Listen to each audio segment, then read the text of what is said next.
ಭೇಟಿಯಾಗದ ಕಾರಣ ಏನಂದರೆ, ಒಂದು ಅತಿ ರೇರ್ ಕೇಸ್ ಒಂದು ಆಪ್ರೇಟ್ ಮಾಡಿದ್ವಿ ಸಕ್ಸಸ್ಫುಲ್ ಆಗಿ, ಕಡಿಮೆ ಟೈಮಲ್ಲಿ.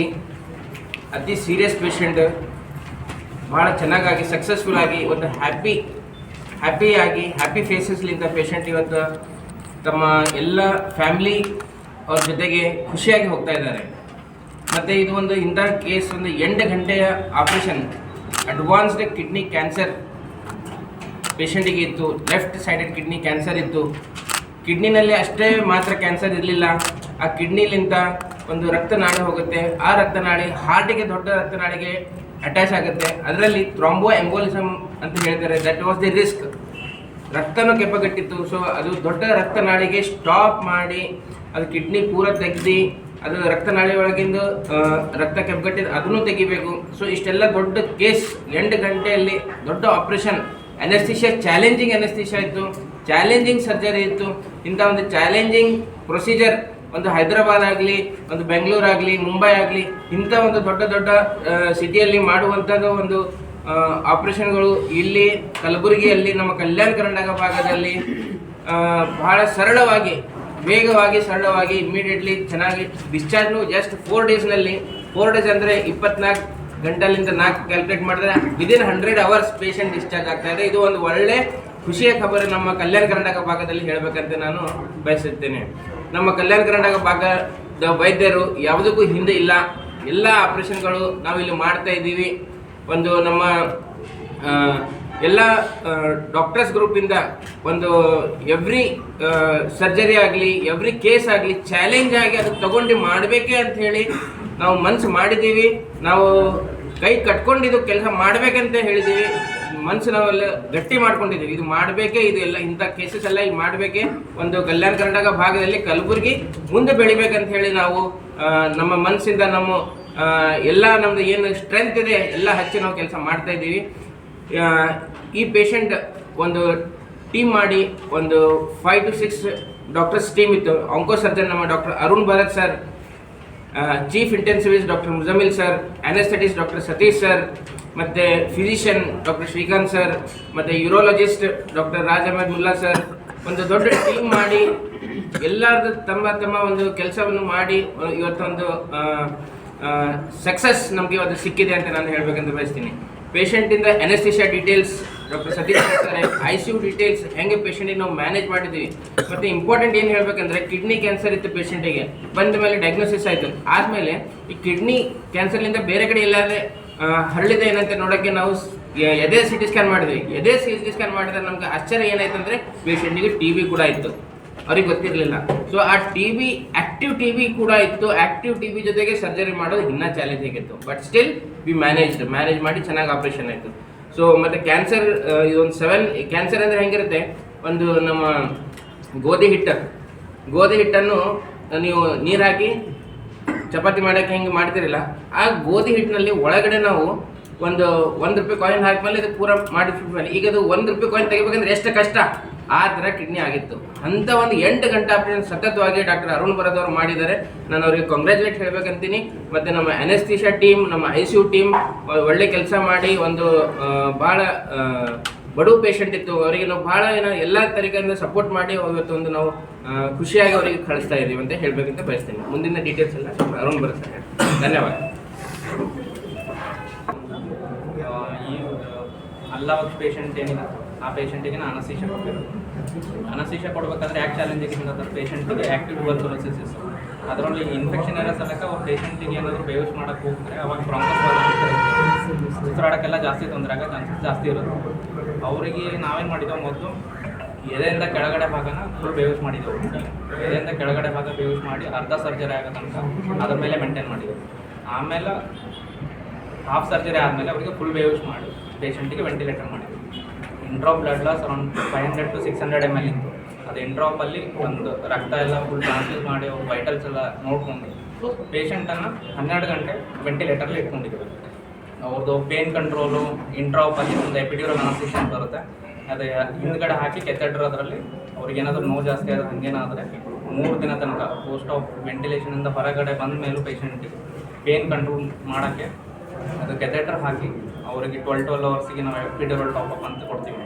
ಅವರಿಗೆ ಹೆಂಗೂ ಪೇನ್ ಆಗಬಾರ್ದು, ಪೇಷಂಟ್ ಎಲ್ಲ ವಾಕಿಂಗ್ ಇರಬೇಕು ಹಂಗೆಲ್ಲ ಅಂದ್ಕೊಂಡು ಅದು ಕೊಡಲೇಬೇಕಾಗುತ್ತೆ. ಹಂಗೆಲ್ಲ ಮ್ಯಾನೇಜ್ ಮಾಡಿಕೊಂಡು ಅವರು ಸಕ್ಸಸ್ಫುಲಿಯಾಗಿ ರಿಕವರಿ ಮಾಡಿಕೊಂಡು ಆಫ್ಟರ್ ಆಪ್ರೇಷನ್ನ 12 ಅವರ್ಸ್ ವೆಂಟಿಲೇಟರ್ಗೆ ಇಟ್ಕೊಂಡಿದ್ವಿ. ಆಫ್ಟರ್ 12 ಅವರ್ಸ್ ಅವರಿಗೆ ವೆಂಟಿಲೇಟರ್ನಿಂದ ಹೊರಗಡೆ ತೆಗೆದು ಫಿಸಿಯೋಥೆರಪಿ, ನ್ಯೂಟ್ರಿಷನಲ್ ಸಪೋರ್ಟು ಊರಲ್ಲಿ ಸ್ಟಾರ್ಟ್ ಮಾಡ್ಕೊಂಡಿದ್ವಿ. ಫೀಡೆಲ್ಲ ಕೊಟ್ಟು ಅವರೆಲ್ಲ ಸಕ್ಸಸ್ಫುಲಿ ರಿಕವರಿ ಆದರು. ವಿತಿನ್ 100 ಅವರ್ಸಲ್ಲಿ ಅವರು ಮನೆಗೆ ಹೋಗೋ ಗೆದ್ದಿದ್ದಾರೆ. ಈಗ ಕಿಡ್ನಿ ಕ್ಯಾನ್ಸರ್ ಇಲ್ಲಿ ಯಾವ ಸ್ಟೇಜಲ್ಲಿ ಸರ್ ತಮ್ಮ ಪ್ರಕಾರ ಸ್ಟೇಜ್ ವೈಸ್? ಇದು ಈ ಕಿಡ್ನಿ ಕ್ಯಾನ್ಸರ್ ನಾವು ತಪಾಸಣೆ ಮಾಡಿದಾಗ ಈಗ ನಮ್ಮ ಹಾಸ್ಪಿಟಲ್ಗೆ ಬರೋಕ್ಕಿಂತ ಮೊದಲು ಅವರು 2-3 ಹಾಸ್ಪಿಟಲ್ಗೆ ಗುಲ್ಬರ್ಗ ರೀಜನಲ್ಲಿ ಇಲ್ಲಿ ಸುತ್ತಮುತ್ತ 2-3 ಹಾಸ್ಪಿಟಲಲ್ಲಿ ಓಡಾಡ್ಕೊಂಡು ಬಂದಿದ್ರು. ಅಲ್ಲಿ ಎಲ್ಲ ಆಲ್ಮೋಸ್ಟ್ ಕೆಲವೊಂದು ಇನ್ವೆಸ್ಟಿಗೇಷನ್ಸ್ ಎಲ್ಲ ಆದ ನಂತರ 3rd ಸ್ಟೇಜಲ್ಲಿ ಇದೆ ಅಂತ ಡಿಟೆಕ್ಟ್ ಆಗಿದೆ. ಯಾವಾಗ ಅದು ಹಾರ್ಟಿಗೆ ಹೃದಯಕ್ಕೆ ಹೋಗುವಂಥ ರಕ್ತನಾಳದಲ್ಲಿ ಎಂಟರ್ ಆಗುತ್ತೋ ಅದನ್ನು 3rd ಸ್ಟೇಜ್ ಅಂತ ಕರಿತೀವಿ. 3rd ಸ್ಟೇಜ್ ಜೊತೆಗೆ ಇಲ್ಲಿ ಬೇರೆ ಹಾಸ್ಪಿಟಲ್ಗಳಲ್ಲಿ ಇಲ್ಲಿ ಆಗುವಂಥದ್ದಲ್ಲ ಇದು ಸರ್ಜರಿ. ನೀವು ದಯವಿಟ್ಟು ಬೆಂಗಳೂರಿಲ್ಲ ಹೈದರಾಬಾದ್ ಮೆಟ್ರೋ ಸಿಟೀಸ್ಗೆ ಹೋಗ್ಬೇಕಂತ ಅವರಿಗೆ ಸಲಹೆ ಕೊಡಲಾಗಿದೆ. ಅವರು ಇಲ್ಲಿ ಬಂದ ನಂತರ ನಾವೆಲ್ಲ ತಪಾಸಣೆ ಮಾಡಿದಾಗ 3rd ಸ್ಟೇಜಲ್ಲಿರೋ ಕಿಡ್ನಿ ಕ್ಯಾನ್ಸರ್ ನಾವು ಡಿಟೆಕ್ಟ್ ಮಾಡಿ ಅದಕ್ಕೆ ಏನೇನು ಸರ್ಜಿಕಲ್ ಪ್ಲಾನಿಂಗ್ ಬೇಕಾಗುತ್ತೆ ಅನ್ನೋದನ್ನು ನಾವು ಸ್ಟಡಿ ಮಾಡ್ಕೊಂಡು ಆಮೇಲೆ ಸರ್ಜರಿ ಮಾಡ್ತೀವಿ. ಈ ಪ್ಲಾನ್ ತಮಗೆ ಸಪೋಸ್ ಒಂದು ಆಪರೇಷನ್ ಇದೆ ಸರ್, 8 ಅವರ್ಸ್ ಮಾಡಬೇಕು, ದೊಡ್ಡ ಪೀರಿಯಡ್. ಆ 8 ಅವರ್ಸ್ ಆಪರೇಷನ್ ಮಾಡಬೇಕಾದ್ರೆ ತಮ್ಮ ಪ್ರಿಪ್ರೇಷನ್ ಎಷ್ಟು ಅವರ್ಸ್ ಇರುತ್ತೆ? ಪ್ರಿಪ್ರೇಷನ್ ಇದು ನೋಡಿ ನಾವು ಡೀಟೇಲ್ಡ್ ಸ್ಕ್ಯಾನ್ ಅನಾಲಿಸಿಸ್ ಮಾಡ್ತೀವಿ. ಅಂದರೆ ರಕ್ತನಾಳದ ಒಳಗಡೆ ಎಷ್ಟು ಸೆಂಟಿಮೀಟರ್ ಹರಡಿದೆ, ಎಲ್ಲೆಲ್ಲಿ ಹರಡಿದೆ, ಮತ್ತು ಬೇರೆ ರಕ್ತನಾಳಗಳು ಯಾವುದಾದ್ರು ಅಂಟ್ಕೊಂಡಿದೆ. ಈ ಕ್ಯಾನ್ಸರ್ ಗೆಡ್ಡೆಗೆ ಆಜುಬಾಜು ಆರ್ಗನ್ಸ್, ಫಾರ್ ಎಕ್ಸಾಂಪಲ್ ಇಲ್ಲಿ ಅಡ್ರಿನಲ್ ಗ್ಲ್ಯಾಂಡ್ ಇರುತ್ತೆ, ಸ್ಪ್ಲೀನ್ ಇರುತ್ತೆ, ಪ್ಯಾಂಕ್ರಿಯಾಸ್ ಇರುತ್ತೆ, ಎಲ್ಲ ಅಂಟ್ಕೊಂಡಿರುತ್ತೆ. ಇದು ಎಷ್ಟರ ಮಟ್ಟಿಗೆ ಅಂಟ್ಕೊಂಡಿದೆ, ಅಕಸ್ಮಾತ್ ಜಾಸ್ತಿ ಅಂಟ್ಕೊಂಡಿದ್ರೆ ಆ ಆರ್ಗನ್ ಕೂಡ ತೆಗಿಬೇಕಾಗುತ್ತೆ. ಇದು ಪ್ಲ್ಯಾನಿಂಗ್ ನಮಗೆ ಸರಿಸುಮಾರು 2 ದಿನ ಹೋಗುತ್ತೆ. ಪೇಷಂಟಿಗೆ ಎಲ್ಲ ಪ್ಲ್ಯಾನಿಂಗ್, ಸರ್ಜಿಕಲ್ ಪ್ಲ್ಯಾನಿಂಗ್ ಇಂದ ಹಿಡಿದು ಬೇರೆ ಅನಸ್ತೀಶಿಯಾ ಪ್ಲ್ಯಾನಿಂಗ್ ಕಂಪ್ಲೀಟ್ ಮಾಡಿ ಅವ್ರಿಗೆ ಬೇರೆ ರಿಸ್ಕ್ ಏನೇನಿದೆ, ಎಷ್ಟು ಪರ್ಸೆಂಟೇಜು ಬೇರೆ ಆರ್ಗನ್ಸ್ ಹೆಂಗೆ ವರ್ಕ್ ಮಾಡ್ತಾ ಇದೆ, ಇದೆಲ್ಲ ನೋಡ್ಲಿಕ್ಕೆ ಸರಿಸುಮಾರು 1 ರಿಂದ 2 ದಿನ ಬೇಕೇ ಆಗುತ್ತೆ. ಅಲ್ಲ ತಮ್ಮ ಆಪರೇಷನ್ ಸರ್ಜರಿಗೆ ಪ್ರಿಪ್ರೇಷನ್ ಎಷ್ಟೊತ್ತು ಬೇಕಾಗುತ್ತೆ? Surgery just free of surgery ನಾವು 2 ತಾಸು ಬೇಕಾಗುತ್ತೆ. 2 ಅವರ್ಸ್ ಆಪರೇಷನ್? ಎಸ್ ಸರಿ, ಸುಮಾರು ಎಲ್ಲ ಸೇರಿಸಿದ್ರೆ 10 ಅವರ್ಸ್ ನಾವು ಆನ್ ಟೇಬಲ್ ಇರಬೇಕಾಗುತ್ತೆ. ಇಲ್ಲಿ ಸರ್ ಸತೀಶ್ ಶರಣಪ್ಪ ಸರ್ ಮಾತಾಡ ಫಸ್ಟ್ ನಾವು ಆಫ್ ಪಾರ್ಟ್ಗೆ ಮಾಡ್ತೀವಿ, ಆಮೇಲೆ ಆಫ್ ಪಾರ್ಟ್ ಮಾಡ್ತೀವಿ. ಹೋಲ್ ಅಂಡ್ ಸೋಲ್ ಒಂದೇ ಸರ್ತಿನೇ ಮಾಡ್ಬೋದಾಗಿದ್ದ. ಈ ಪರ್ಟಿಕ್ಯುಲರ್ ಪೇಷಂಟಲ್ಲಿ ಕ್ಷಯರೋಗ ಡಿಟೆಕ್ಟ್ ಆಗಿದೆ. ಕ್ಷಯರೋಗ ಅಂತ ಹೇಳಿದ್ರೆ ಲಂಗ್ಸಲ್ಲಿ ಅದು ಲಂಗ್ಸ್ ಫುಲ್ 100% ವರ್ಕ್ ಆಗ್ತಾ ಇರೋದು. ಸೊ ಇದು ಫುಲ್ ಬಾಡಿ ಸುಂದು ಮಾಡೋದ್ರಿಂದ ಏನಾಗುತ್ತೆ, ಲಂಗ್ಸ್ ಪರ್ಫೆಕ್ಟ್ಲಿ ನಾರ್ಮಲ್ ಇದ್ದರೆ ಫುಲ್ ಬಾಡಿ ಒಂದ್ಮೇಲೆ ಸುಂದು ಮಾಡಿ ಡೈರೆಕ್ಟ್ ನಾವು ಸರ್ಜರಿ ಮಾಡ್ಬೋದು. ಇಲ್ಲಿ ಇವ್ರದ್ದು ಲಂಗ್ಸ್ ಪ್ರಾಬ್ಲಮ್ ಇತ್ತು. ಹಾಗಾಗಿ ಮೊದಲು ನಾವು ಅರ್ಧ ಎದೆಯಿಂದ ಕೆಳಗಡೆ ನಾವು ಸುಂದು ಮಾಡಿ ಅದರಿಂದ ನಾವು ಸರ್ಜರಿ ಪ್ರಯತ್ನ ಮುಂದುವರೆದು ಸರಿಸುಮಾರು 3 ರಿಂದ 4 ತಾಸು ಸರ್ಜರಿ ವಿತೌಟ್ ಎನಿ ಪ್ರಾಬ್ಲಮ್ ಅದರಲ್ಲೇ ನಡೀತು. ಅದಾದ ನಂತರ ಅದು ಫರ್ದರ್ ಸರ್ಜರಿ ಪ್ರೊಸೀಡ್ ಆಗಲಿಕ್ಕೆ ಪ್ರಾಬ್ಲಮ್ ಆಗಿದ್ದರಿಂದ ಅದು ಪೂರಾ ಬಾಡಿ ಸುಂದು ಮಾಡಿ we proceeded for the surgery. ಇದರಲ್ಲಿ ಸರ್ವೈವಲ್ ರೇಟ್ ಸರ್ವೈವಲ್ ರೇಟ್ ಎಷ್ಟಿರುತ್ತೆ? Survival rate sir, stage 3 cancers most important for them. ಅಂದರೆ ಈ ಪರ್ಟಿಕ್ಯುಲರ್ ಇಂಥ ಪೇಷಂಟ್ಸಲ್ಲಿ ಬಹು ಮುಖ್ಯವಾಗಿರೋದು ಏನಂತ ಹೇಳಿದ್ರೆ ಎಲ್ಲ ಕ್ಯಾನ್ಸರ್ ಗೆಡ್ಡೆ ಬಾಡಿಯಿಂದ ಹೊರಗೆ ತೆಗಿಬೇಕು successful. That is the most important primary goal for the surgery. Surgical ಕ್ಲಿಯರೆನ್ಸಲ್ಲಿ ನಮಗೆ ಎಲ್ಲ ಕ್ಯಾನ್ಸರ್ ಗೆಡ್ಡೆ ಹೊರಗೆ ಬಂದಲ್ಲಿ ಅವ್ರದ್ದು ಈಗ ನಾವು ಹಿಂಗೆ ಬಿಟ್ಟರೆ ಸರಿಸುಮಾರು ಒಂದು 3 ತಿಂಗಳ ಒಳಗಡೆ ಸಾವನ್ನಪ್ಪುವ ಸಾಧ್ಯತೆಗಳು ಭಾಳ ಜಾಸ್ತಿ ವಿತೌಟ್ ಟ್ರೀಟ್ಮೆಂಟ್. ಈಗ ಸರ್ಜರಿ ಸಕ್ಸಸ್ಫುಲ್ ಆಗಿರೋದ್ರಿಂದ ಅವ್ರದ್ದು life span 5 to 10 years it is expand ಆಗಿದೆ. 5 ರಿಂದ 10 ವರ್ಷದವರೆಗೂ ಎಕ್ಸ್ಪ್ಯಾಂಡ್ ಆಗಿದೆ. ಅಲ್ಲ, ಈಗ 3rd ಸ್ಟೇಜ್ ಇರೋದ್ರಿಂದ ನಾವೀಗ ಫೈನಲ್ ಹಿಸ್ಟೋಪೆಥಾಲಜಿ ರಿಪೋರ್ಟ್ ಅಂತ ಬರ್ತದೆ. ಅದು ಒಂದು 15 ದಿನ ಸರ್ಜರಿ ಆಗಿ 15 ದಿನ ನಂತರ ಬರ್ತದೆ. ಅದನ್ನು ನೋಡಿ ಮುಂದಿನ ಟ್ರೀಟ್ಮೆಂಟ್ ಏನು ಬೇಕಾಗ್ತದೆ ಅನ್ನೋದು ಡಿಸೈಡ್ ಮಾಡ್ತೀವಿ. ಆ ಮುಂದಿನ ಟ್ರೀಟ್ಮೆಂಟ್ ಕೊಟ್ಟಲ್ಲಿ ಈ ಥರ ಪೇಷಂಟ್ಸ್ 5 ರಿಂದ 10 ವರ್ಷ without any problems they survive. ತಮ್ಮ ಕ್ಯಾನ್ಸರ್ ಟ್ರೀಟ್ಮೆಂಟ್ ಜೊತೆಗೆ ಪೋಸ್ಟ್ ಆಪರೇಷನ್ ಟ್ರೀಟ್ಮೆಂಟ್ ಜೊತೆಗೆ ಈಗ ಟಿಬಿಗೂ ಅವರು ಟ್ರೀಟ್ಮೆಂಟ್ ಹೇಳ್ತೀನಿ. ನೀವು ಹೇಳ್ರಿ ಹೆಂಗೆ ಅನಿಸ್ತದೆ? ನನ್ನ ಭಯಂಕರ ಪಾತ್ರ ಸರಿಸಿ ನಮ್ಮ ಮಕ್ಕಳು ದೌರ್ಬಲ್ಯ, ನಮ್ಮ ಮಕ್ಕಳು ಬೆಳಗ್ಗೆ ತಿರುಗಿದ್ರಿ. ಈ ಪಾಲಕಿ ಡಾಕ್ಟರ್ MD ಅವ್ರ ಆಶೀರ್ವಾದ ಇದ್ದರೆ ಅರುಣ್ ಕುಮಾರ್ ಡಾಕ್ಟರ್ ಅಂತ ಅವ್ರು ಹೆಸರು ಹೇಳಕ್ಕೆ ಆಗತ್ರಿ. ಭಯಂಕರ ಮೈನಾವತಿಯಿಂದ ಒಳ್ಳೆ ಕ್ಲಾಸ್ ಇರೋದು. ಇವತ್ತಿಗೂ 6 ವರ್ಷ ಜೀವನ ಇನ್ನು ಡಾಕ್ಟರ್ ಆಶೀರ್ವಾದದಿಂದ ಸಂಜೆ ಹನುಮಂತ ಸಂಜೀವಿನಿ ಕೊಟ್ಟಾಗ ಹಾಗೆ 6 MD ಅವರು ನಮ್ಮ ಸಂಜೀವಿನಿ ಕಡ್ಡಿ ಕೊಟ್ಟರು. ನಮ್ಗೆ ಭಾಳ ನನಗೆ ಹೊಸ ಜೀವನ ಕೊಟ್ಟರು. ಅದೊಂದು ನನ್ನ ಮನಸ್ಸಿಗೆ ಭಾಳ ಹೆಗ್ಗರಿ, ಭಾಳ ಸಂತೋಷ ಇದೆ ರೀ. ಎಷ್ಟೇ ಇದರಿಂದ ಆನಂದಿದ್ದೀನಿ, ಶಿಸ್ತಿದ್ದೀನಿ. ಅದು ನಮ್ಮ ಮಕ್ಕಳದ್ದು ಪ್ರಯತ್ನ ಫಲ ರೀ ಸರ್. ನಮ್ಮ ಮಕ್ಕಳು ಪ್ರಯತ್ನ ಫಲ ನಮಗೆ ಸಿಕ್ತು ಸರ್. ಈ ಮಣ್ಣೂರು ಹಾಸ್ಪಿಟಲ್ ನಮಗೆ ಪುನರ್ಜನ್ಮ ಕೊಟ್ಟು ಸರ್. ಡಾಕ್ಟ್ರು ಹೇಳ್ಬಿಟ್ಟು ಟ್ರೀಟ್ಮೆಂಟ್ ಮಾಡಲ್ಲ ಅಂತ ಅಲ್ಲತ್ತಿರ್ಲಾಗ ಏನು ಅನಿಸ್ತು ನಿಮ್ಗೆ? ಬೇರೆ ಡಾಕ್ಟರ್ ನಿಮಗೆ ಟ್ರೀಟ್ಮೆಂಟ್ ಮಾಡಲ್ಲ ಅಂತ ಹೇಳಿದಿರಲ್ಲ. ಬೇರೆ ಡಾಕ್ಟರ್ ಬಳಿ ಹೋದ್ರು ಟ್ರೀಟ್ಮೆಂಟ್ ಆಗಲ್ಲ ಅಂತ ಹೇಳಿದ್ರು, ಅವಾಗ ಏನು ಅನಿಸ್ತು? ಯಾವಾಗ ಏನು ಟ್ರೀಟ್ಮೆಂಟ್ ಆಗಲ್ಲ.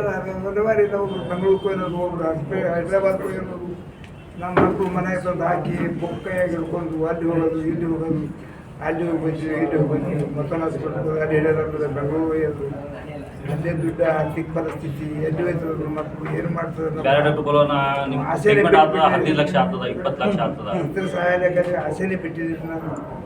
ಮತ್ತೆ ಇವ್ರು ಆಪರೇಷನ್ ಮಾಡಿದ್ರಲ್ಲ, ಈಗ ಏನು ಅನಿಸ್ತಾ ಇದೆ? ಏನಿಲ್ಲ ಸರ್, ಆಜಿಟಿ ಇದ್ದಂಗೆ ಇದ್ದೀನಿ ನೋಡಿ, ಆರಾಮ.